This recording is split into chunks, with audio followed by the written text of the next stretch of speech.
अस्सलाम वालेकुम स्टूडेंट्स। हम बात कर रहे थे एंटी ट्यूबरकुलस ड्रग्स की। हमने आइसोनियाजिड पहले आपको डिस्क्राइब किया है। अब हम बात करते हैं रिफेम्पिन की। रिफेम्पिन की आपने एक चीज़ याद रखनी है कि फार्माकोलॉजी में आपको मैकेनिज्म ऑफ एक्शन आना चाहिए, उसके क्लिनिकल यूजेस और उसके एडवर्स इफेक्ट।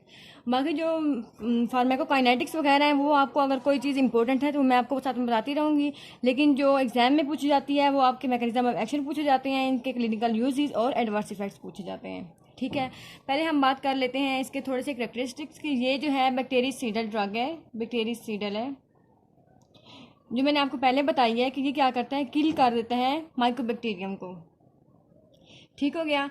उसके बाद अगर हम इसके मैकेनिज्म ऑफ एक्शन की बात करें तो आपने ये चीज़ याद रखनी है कि ये क्या करता है, डीएनए डिपेंडेंट आरएनए पॉलीमरेज इसको क्या कर देगा, इनहिबिट कर देगा। जब ये इनहिबिट होगा, एंजाइम इनहिबिट हो जाएगा, तो क्या होगा, ऑटोमेटिकली आरएनए की सिंथेसिस जो है वो इनहिबिट हो जाएगी। आरएनए सिंथेसिस इनहिबिट हो जाएगी,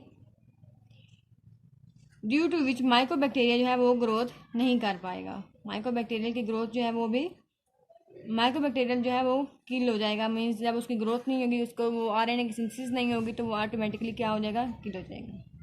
ठीक हो गया। अब हम इसके फार्माकोकाइनेटिक्स में मैं आपको एक बात बता दूं, इसमें जो बात इंपॉर्टेंट है फार्माकोकाइनेटिक्स में, फार्माकोकाइनेटिक्स में क्या है इसका इंपॉर्टेंट, वो याद रखने वाली बात यह है कि इसमें क्या होता है, इंटेरोहिपैटिक सर्कुलेशन होती है, इंटेरोहिपैटिक रीसर्कुलेशन। ये बात आपने याद रखनी है, जो कि एमसीक्यूज में भी पूछी जा सकती है। एमसीक्यूज के हवाले से क्या इंपॉर्टेंट है, इंटेरोहिपैटिक रीसर्कुलेशन। ठीक हो गया। अब हम बात कर लेते हैं इसके क्लिनिकल यूजेस की। पहला यूज़ तो आपको पता ही है कि ये ट्यूबरक्लोसिस के अगेंस्ट काम करती है। सेकंड क्या है, ये एटिपिकल माइकोबैक्टीरियल इन्फेक्शंस वगैरह में भी यूज़ होती है। Atypical mycobacterial infections, leprosy,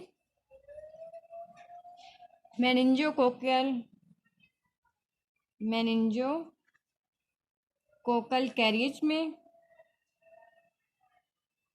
हीमोफिलियस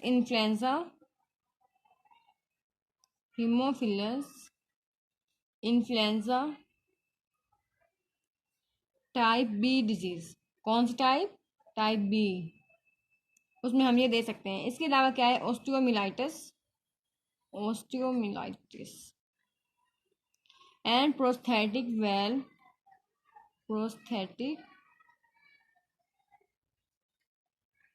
valve endocarditis. ये इतने सारे यूजेस आपको बताने का मकसद क्या था, क्योंकि ये जो हैं क्लिनिकल यूजेस रिफेम्पिन के, वो आपसे एसक्यूज में पूछ सकते हैं। फुल फ्लैश एसक्यू क्वेश्चन आ सकता है एसक्यू। ठीक है, आपने ये इसके क्लिनिकल यूजेस याद रखने हैं। इसके अलावा इसके जो मैकेनिज्म ऑफ एक्शन है वो भी आपसे एसक्यू में पूछा जा सकता है। ठीक हो गया। अब हम बात कर लेते हैं इसके एडवर्स इफेक्ट्स की। जो मोस्ट इंपॉर्टेंट एडवर्स इफेक्ट है जो आपको याद होना चाहिए वो क्या है, कि ये ऑरेंज कलर देता है, orange colour to urine, sweat and tears. You should know about this. It cause orange color discoloration of urine, sweat and tears. ठीक हो गया। सेकंड, इसका जो मोस्ट इम्पोर्टेंट एडवर्स इफेक्ट है वो क्या है, कि साइटोक्रोम P450, ये जो साइटोक्रोम P450 को क्या कर देता है, इंड्यूस कर देता है। जब ये ज़्यादा हो जाएगा साइटोक्रोम P450, इसका काम आपको पता है कि ये मेटाबॉलिज्म ऑफ ड्रग्स में इन्वॉल्व है। जब ये मेटाबॉलिज्म ऑफ ड्रग्स ज़्यादा करा देगा तो उस वजह से जो ड्रग्स का जो लेवल है बॉडी में वो कम हो जाएगा। ठीक हो गया।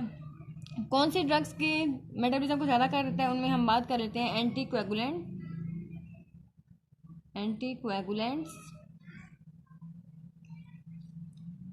एंटीकन्वल्सेंट्स,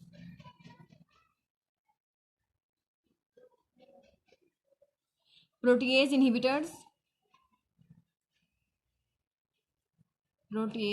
inhibitors and some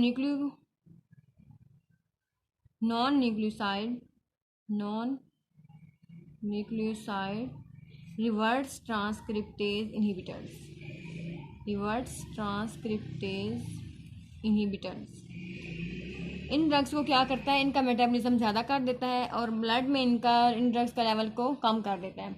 अब इसमें एक एमसीक्यूज बहुत इजीली बन सकता है, वो क्या है, जो एचआईवी पेशेंट्स हैं उनकी थेरेपी में क्या है, मैंने आपको पिछले लेक्चर में बताया था कि प्रोटीएज इनहिबिटर्स और नॉन न्यूक्लियोसाइड रिवर्स ट्रांसक्रिप्टेज जो है ये हम किस में देते हैं, एचआईवी के पेशेंट्स में। अगर कोई एचआईवी का पेशेंट है, अगर हम उसे रिफेम्पिन दे दें, रिफेम्पिन क्या करेगा, इनका मेटाबॉलिज्म को ज़्यादा कर देगा। जब मेटाबॉलिज्म ज़्यादा होगा तो इनका बॉडी में लेवल कम हो जाएगा। दैट्स वाई हम जो रिफेम्पिन है वो हम एचआईवी के पेशेंट्स को नहीं देते। एचआईवी के पेशेंट जो ये थेरेपी ले रहे होते हैं उनको हम रिफेम्पिन नहीं प्रिस्क्राइब करते, रिफेम्पिन हम नहीं देते। ये बात आप लोगों ने याद रखनी है। ये हो गई बात रिफेम्पिन की। अब हम बात करते हैं इथम्ब्यूटोल की, जो कि एक फर्स्ट लाइन ड्रग है ट्यूबरक्लोसिस की, इथम्ब्यूटोल। इसकी कुछ करेक्टरिस्टिक के बारे में भी पहले जान लेते हैं। ये वाटर सोल्यूबल है, वाटर सोल्यूबल, हीट स्टेबल, और जी क्या है, बैक्टीरियोस्टेटिक है। बैक्टीरियोस्टेटिक, स्टेटिक का मतलब है कि ये बैक्टीरिया की ग्रोथ को इनहिबिट कर देता है, स्लो कर देता है, उसको बैक्टीरिया को किल नहीं करता। ठीक हो गया। अब हम बात कर लेते हैं इसके मैकेनिज्म ऑफ एक्शन की। ये क्या करता है, अरेबिनोसाइल ट्रांसफरेज जो कि एक एंजाइम है उसको इनहिबिट कर देगा। अरेबिनोसाइल ट्रांसफरेज इस एंजाइम को क्या करेगा, इनहिबिट कर देगा। जब ये एंजाइम इनहिबिट होगा तो क्या होगा, पॉलीमराइजेशन नहीं होगी अरेबिनोग्लाइकन की, पॉलीमराइजेशन ऑफ अरेबिनोग्लाइकन, इसकी पॉलीमराइजेशन नहीं होगी तो क्या होगा, माइक्रोबैक्टीरियल की सेल वॉल जो है उसकी ग्रोथ नहीं होगी। माइक्रोबैक्टीरियल सेल वॉल में जो अरेबिनोग्लाइकिन है, माइक्रोबैक्टीरियल सेल वॉल में एक बहुत इंपॉर्टेंट एलिमेंट है। जब ये एलिमेंट नहीं होगा तो माइक्रोबैक्टीरियल सेल वॉल की ग्रोथ में कमी आ जाएगी। ठीक हो गया। अब हम बात कर लेते हैं इसके यूजेस की, क्लिनिकल यूजेस। ट्यूबरकुलोसिस के खिलाफ हम ये ड्रग्स यूज़ करते हैं और इसकी डोजेज जो है 15 to 25 मिलीग्राम पर किलोग्राम पर डे। ठीक हो गया। अब हम बात कर लेते हैं इसके एडवर्स इफेक्ट्स की। एडवर्स इफेक्ट्स, ये कोई बहुत इंपॉर्टेंट ड्रग नहीं है कि मतलब एमसीक्यू में आपसे पूछा जाए। इसके एमसीक्यूज़ के हवाले से ये बहुत इंपॉर्टेंट है, वो मैं आपको अभी बताती हूँ कौन कौन से एमसीक्यूज़ बन सकते हैं। इसको जो एडवर्स इफेक्ट में मोस्ट इंपॉर्टेंट है जो आपने याद रखना है वो है रेट्रोबल्बर न्यूराइटिस। रेट्रोबल्बर न्यूराइटिस, इसमें ये क्या करेगा, विजुअल इक्विटी को लॉस कर देगा। विजुअल जो इक्विटी है उसको भी लॉस कर देगा, कम कर देगा। और रेड ग्रीन कलर ब्लाइंडनेस काज करेगा, रेड ग्रीन कलर ब्लाइंडनेस। और इसकी जो कंट्रा इंडिकेशंस हैं, कंट्रा इंडिकेशन,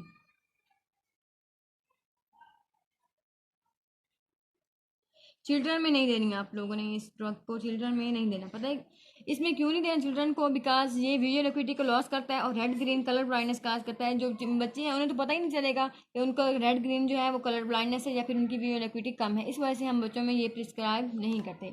अब मैं आपको इसके इंपॉर्टेंट पॉइंट्स आती हूँ जो आपने याद रखने हैं एमसीक्यूज के हवाले से। फर्स्ट ऑफ ऑल इसका एडवर्स इफेक्ट है रेट्रोबल्बर न्यूराइटिस। रेट्रोबल्बर आइज से रिलेटेड जो एडवर्स इफेक्ट है वो किसका है, इथम्ब्यूटोल। इधर से भी ये किससे बन रहा है, ई से बन रहा है, ई और आई, ये आप लोगों ने याद रखना है, ये आपको नहीं भूलना चाहिए। और सेकंड जो है इसका मैकेनिज्म ऑफ एक्शन के हवाले से ये क्या करता है, अरेबिनोसाइल ट्रांसफरेज एंजाइम को इनहिबिट करता है। और आप लोगों ने ये बात याद रखनी है, ये एमसीक्यूज में पूछा जा सकता है, एमसीक्यू के हवाले से ये भी और ये पॉइंट भी, ये आप लोगों ने याद रखनी है। और मुश्किल है कि इसमें इथम्ब्यूटोल में से आपसे एमसीक्यूज पूछें। एमसीक्यूज जो है वो आइसोनियाजिड के मैकेनिज्म ऑफ एक्शन पूछ सकते हैं, आइसोनियाजिड के एडवर्स इफेक्ट्स और रिफेम्पिन के यूजेस और उसका मैकेनिज्म ऑफ एक्शन और एडवर्स इफेक्ट्स, ये बहुत इंपॉर्टेंट है। अब हम बात करते हैं पायराजीनामाइड की। पायराजीनामाइड पायराजीनामाइड, जो कि फर्स्ट लाइन थेरेपी है ट्यूबरकुलोसिस की। ये क्या है? ये बैक्टीरियसिडल है, विच इज़ आल्सो बैक्टीरियसिडल। ये क्या करती है? माइक्रोबैक्टीरियम ट्यूबरकुलोसिस को क्या करती है? किल कर देती है। अब हम बात कर लेते हैं इसके मैकेनिज्म ऑफ एक्शन की। इसमें क्या करते हैं कि जो पायराजीनामाइड है वो एक प्रो ड्रग है। ये क्या है? प्रो ड्रग है। इसने क्या होना है? एक्टिव फॉर्म में कन्वर्ट होना है। एक्टिव फॉर्म में कन्वर्ट होने के लिए जो एंजाइम यूज होगा वो है पायराजीनामाइडेज, पायराजीनामाइडेज। और ये इसको एक्टिव फॉर्म इसकी कौन सी होगी? पायराजीनोइक एसिड, ये इसकी एक्टिव फॉर्म है। पायराजीनामाइड जो है पायराजीनोइक एसिड में कन्वर्ट हो जाएगा in the presence of enzyme pyrazinamidase. और ये क्या कर देगा? Mycobacterial cell wall, mycobacterial cell membrane के मेटाबॉलिज्म एंड ट्रांसपोर्ट फंक्शंस को डिस्टर्ब कर देगा। फंक्शंस को क्या कर देगा? डिस्टर्ब कर देगा। समझ में आ गई बात आपको? क्या करेगा? बाकी जो हमने पढ़े ये बात याद रखनी है आप लोगों ने कि जो पहले हमने ड्रग्स यूज़ किए हैं उनका क्या था? सेल वॉल पे इफेक्ट था। पायराजीनामाइड का किस चीज़ पे इफेक्ट है? सेल मेम्ब्रेन पे। ये क्या करता है? मेटाबॉलिज्म और ट्रांसपोर्ट फंक्शन को डिस्टर्ब कर देता है। अब हम बात कर लेते हैं इसके क्लिनिकल यूजेस की। क्लिनिकल यूजेस ट्यूबरकुलोसिस के खिलाफ तो ये ऑलरेडी यूज़ हो रही है। इसके अलावा ये कहाँ यूज़ हो सकती है? हीमोडायलिसिस पेशेंट में, हीमोडायलिसिस पेशेंट। इसके अलावा क्रेटिनिन क्लियरेंस में, क्रेटिनिन क्लियरेंस। ट्यूबरकुलोसिस के खिलाफ इसमें कितनी ड्रग अमाउंट यूज़ होगी? 40 to 50 mg मिलीग्राम पर किलोग्राम पर डे। अब हम बात कर लेते हैं इसके एडवर्स इफेक्ट्स की। एडवर्स इफेक्ट, इसका जो मोस्ट इम्पोर्टेंट एडवर्स इफेक्ट है जो कि आइसोनाइजिड के सिमिलर है वो है हिपैटोटॉक्सिसिटी। हिपैटोटॉक्सिसिटी। इसके अलावा ये क्या कर सकता है? Nausea, vomiting. और इसके अलावा ये क्या कर सकता है? Hyperuricemia. Point to be noted, hyper यूरेसीमिया।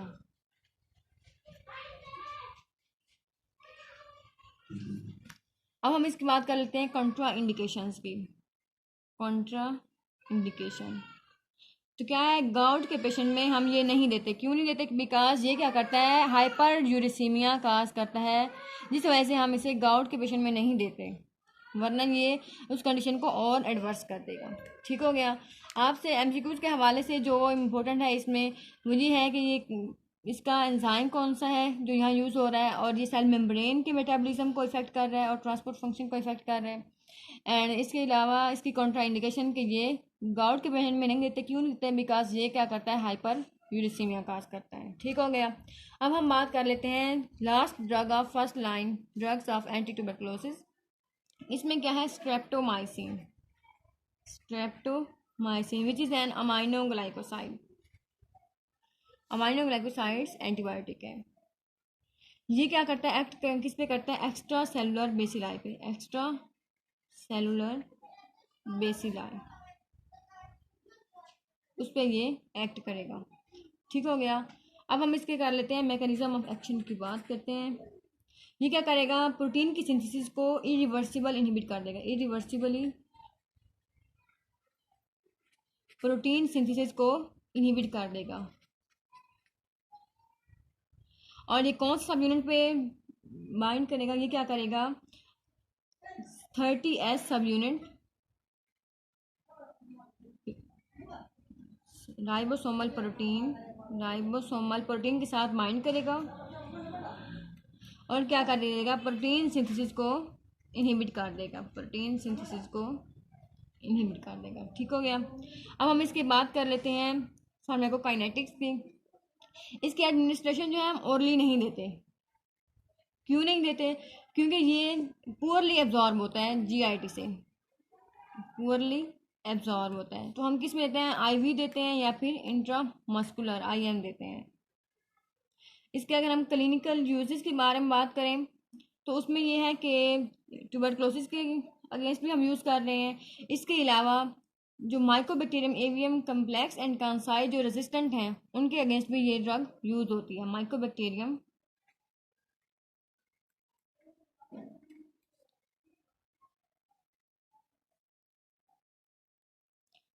Complex, Mycobacterium tuberculosis के लिए तो ये यूज़ हो रही है, लेकिन ये माइकोबैक्टीरियम एवियम कम्प्लेक्स के लिए क्या है? ये रेजिस्टेंट है।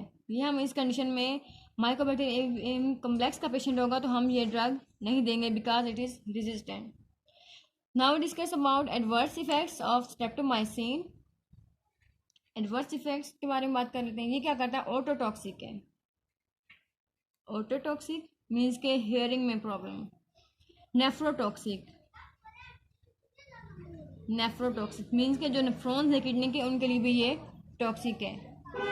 इसके अलावा ये क्या करता है? Vertigo and hair loss, hearing loss. Vertigo and hearing loss means के हेयरिंग में ऑलरेडी ये इन्वॉल्व था, ऑटोटॉक्सिसिटी काज कर रहा था, इसको ये हेयरिंग लॉस करता है। ये थे हमारे पास स्ट्रेप्टोमाइसिन के एडवर्स इफेक्ट्स, इनका मैकेनिज्म ऑफ एक्शन।